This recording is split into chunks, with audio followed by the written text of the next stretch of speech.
Não deixe o samba morrer. E o Marapuca lá na beira da estrada. Você pra mim foi um sonho. Bom dia, oficialmente falando. Tudo bem? Tudo jóia? Beleza?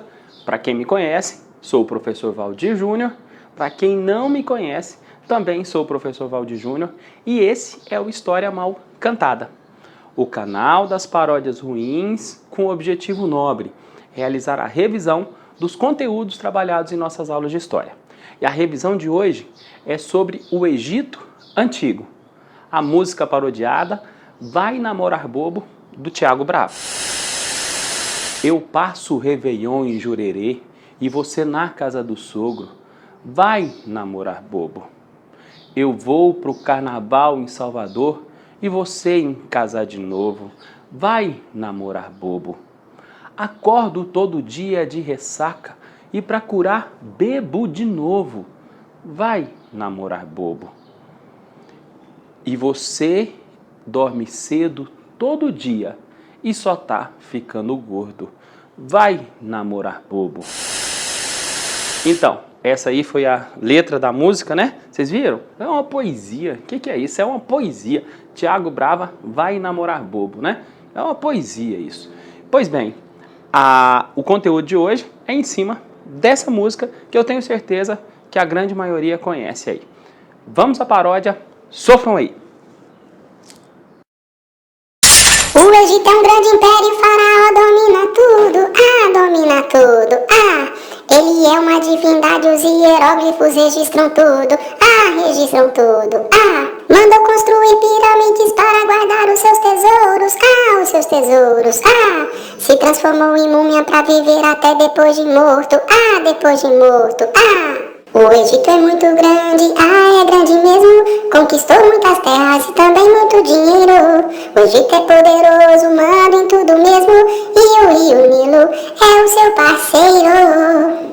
O camponês trabalha duro, planta e colhe o ano inteiro, trabalha duro, e o faraó de folga só pensando nos festejos, os festejos, os deuses mandam na chuva, na vida e na morte do seu povo, mandam em tudo, lá tem muitos deuses, tem um deus pra cada gosto, tem deus pra tudo, O Egito é muito grande, é grande mesmo, conquistou muitas terras e também muito dinheiro. O Egito é poderoso, manda em tudo mesmo, e o rio Nilo é o seu parceiro. Acabou!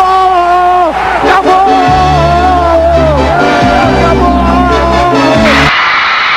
Alô, Boteco! Então, essa aí foi a paródia, né? Como eu falei para vocês, sofrível, mas tem um objetivo nobre: realizar a revisão dos nossos conteúdos de história. Iniciando os trabalhos, então, né? A primeira parte da paródia, você está acompanhando aqui do lado, né? Ela diz assim, ó: o Egito é um grande império e o faraó domina tudo.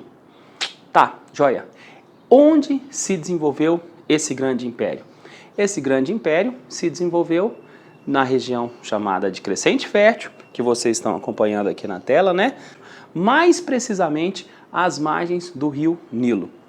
Essa história começou há mais ou menos 9.000 anos atrás, quando as primeiras tribos nômades chegaram nessa região e, justamente por causa das terras férteis do rio Nilo, elas se tornaram sedentárias às suas margens. O fato é que a história do Egito é dividida em períodos, como você acompanha aqui na tela, né? O período pré-dinástico e o período dinástico. O período pré-dinástico é o período de formação do Egito, o período de nascimento do Egito. É quando, como eu já disse, as primeiras tribos nômades chegam e se tornam sedentárias às margens do rio Nilo. Com o passar do tempo, essas pequenas comunidades familiares acabam se associando, dando origem aos nomos. Mais tarde um pouco, esses nomos acabam se organizando em dois grandes reinos, o Alto e o Baixo Egito. Até que, por volta do ano 3000 a.C., surge um governante do Alto Egito chamado Menés. É um governante do Alto Egito que acaba unindo esses dois grandes reinos e dando início à história do Egito propriamente dita, dando início à era dos faraós. O que marca essa união do Alto e do Baixo Egito, o que simboliza essa união do Alto e do Baixo Egito, é a união de duas coroas. O governante do Alto Egito usava uma coroa branca. O do Baixo Egito usava uma coroa vermelha. A partir da união dos dois grandes reinos, também existe a união dessas coroas. Então, chega-se a uma coroa dupla, a coroa branca e a coroa vermelha. Por que isso é importante? Porque isso marca a unificação do Egito. Isso marca o início da história desse grande império propriamente dito. É a partir daí que tem início a era dos faraós, ou o período dinástico. Voltando, retomando, como eu disse para vocês, o período pré-dinástico é o período de formação do Egito e o período dinástico é a história do Egito propriamente dita. Por sua vez, esse período dinástico também possui uma subdivisão que você acompanha aqui na tela, né? Antigo Império, Médio Império e Novo Império. Esse Antigo Império é o período de consolidação da cultura egípcia, o período de consolidação do poder dos faraós. O Médio Império. O Médio Império é quando o Egito começa de fato a se tornar poderoso e expande os seus territórios. E o Novo Império é o auge dessa civilização, é o ápice dessa civilização, é o momento de maior poderio econômico e de maior extensão territorial. Agora, é importante dizer o seguinte, a história do Egito, assim como a história de outras civilizações, ela não é um constante progresso, né? Sempre em crescimento. Não, a história do Egito ela é cheia de altos e baixos. E justamente em decorrência disso, entre o Antigo Império e o Médio Império, existe um período chamado de período intermediário. Entre o Médio Império e o Novo Império, existe o segundo período intermediário. E do Novo Império até o Egito ser de fato dominado por uma outra civilização, existe um terceiro período intermediário. O que são esses períodos intermediários? A fase em que o Egito não tinha o controle político da sua região. É a fase decadente do Egito. E justamente nesse terceiro período intermediário, apesar de todo o poderio do Egito, no terceiro período intermediário, quando ele já estava em baixa, o Egito acabou sendo invadido por diversas civilizações. Primeiro vieram os núbios, depois assírios, depois os persas, os macedônicos e, por fim, os romanos. E assim chega ao fim a história do Egito antigo. Segunda parte da paródia. A segunda parte da paródia diz, ele é uma divindade e os hieróglifos registram tudo. No Egito, o faraó não é representante da divindade. Ele tem uma essência divina. Ele é a própria divindade. Diante dessa informação, como que é a política no Egito? A política no Egito é teocrática. Teo, Deus, cracia, poder. O que legitima o poder do faraó são os deuses. É o poder que vem de Deus. Nessa mesma parte da paródia, fala os hieróglifos registram tudo. O que são os hieróglifos? Os símbolos sagrados, a escrita egípcia. A escrita egípcia ela é dividida em escrita hieroglífica, que é destinada aos textos sagrados, a escrita hierática, que é destinada aos textos oficiais, e a escrita demótica, que é uma escrita mais simplificada e, por isso, utilizada no dia a dia, no cotidiano, certo? Importante, galerinha, ressaltar o seguinte, essa escrita egípcia, ela ficou muito tempo sem ser decifrada. Ela só foi decifrada no século XIX. E ela foi decifrada por causa dessa pedra, essa chamada Pedra de Roseta. Essa Pedra de Roseta, existia gravado nessa pedra aqui, um mesmo texto escrito em 3 diferentes escritas. A primeira escrita era a grega, depois nós temos os hieróglifos e, por fim, nós temos a escrita demótica. Um francês, um linguista chamado Champollion, não contavam com minha astúcia, conseguiu decifrar essa Pedra de Roseta. A partir do grego que ele conhecia, ele foi estabelecendo os links, né, com os sinais sagrados do Egito, e a partir daí ele conseguiu decifrar a escrita egípcia. A outra parte da paródia que nós vamos pegar agora diz assim, ó: mandou construir pirâmides para guardar os seus tesouros. Os seus tesouros. Se transformou em múmia para viver depois de morto. Depois de morto.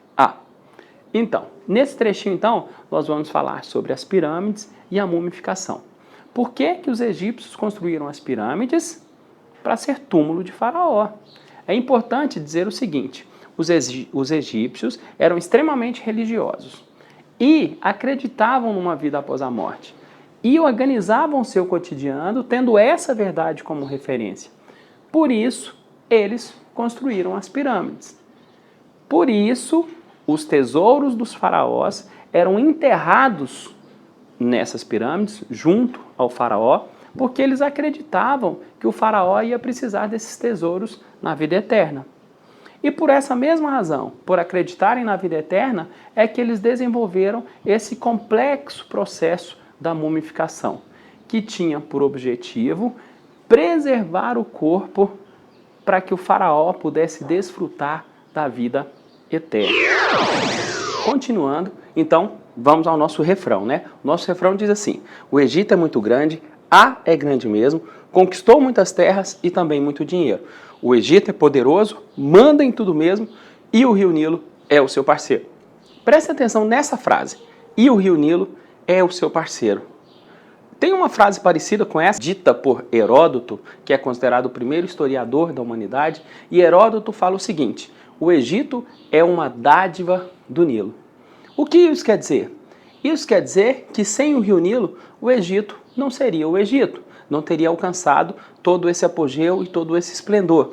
É claro, sem dúvida alguma, os egípcios trabalharam duro, né, para melhor aproveitar as águas do Rio Nilo. Mas tanto esforço sem o Rio Nilo não teria frutificado. Então, não se esqueçam disso. O Rio Nilo é o parceirão do Egito. Caminhando, a outra parte da paródia diz assim, ó: o camponês trabalha duro, planta e colhe o ano inteiro. Trabalha duro.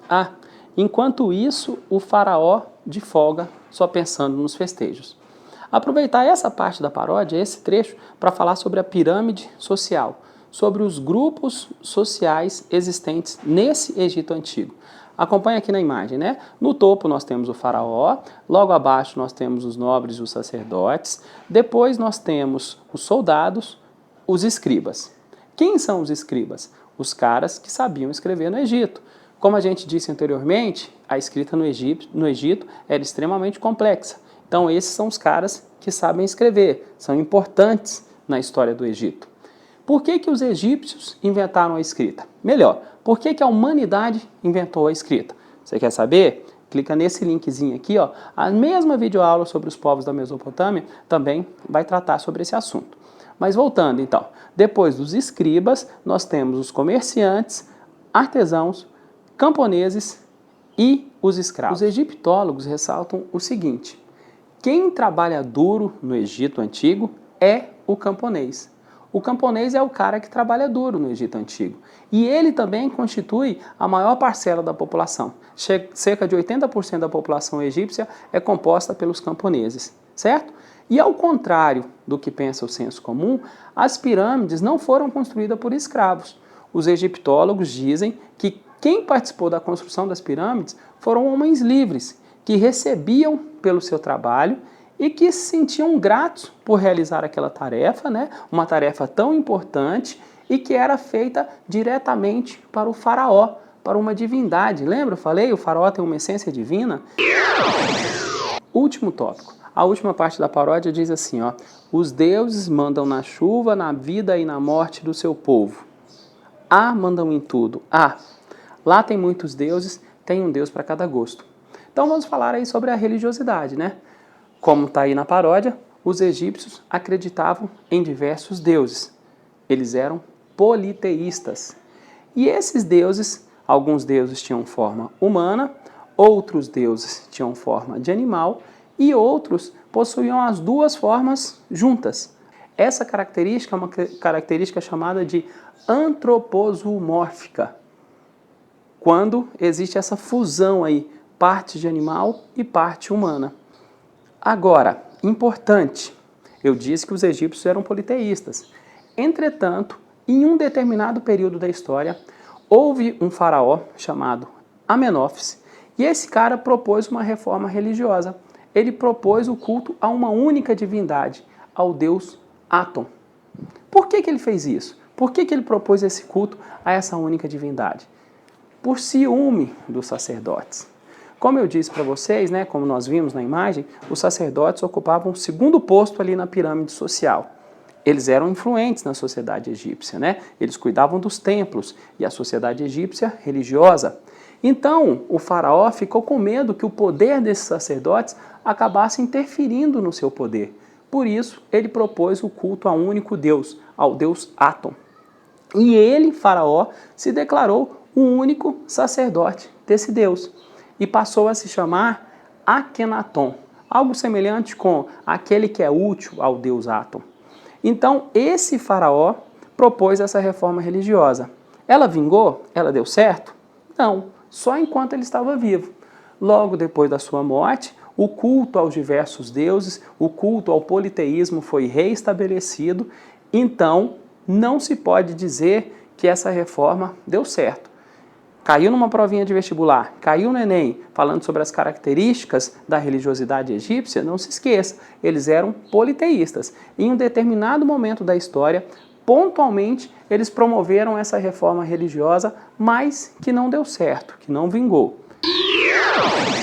Então, por hoje é isso. Chegamos ao fim, né? Não se esqueça de aprofundar os seus conhecimentos aí, realizar as suas pesquisas, certo? Se você quer acessar somente a paródia, o link se encontra na descrição aqui embaixo, ou se você clicar aqui também, acho que você vai para lá. Se você ainda não é inscrito no canal, inscreva-se.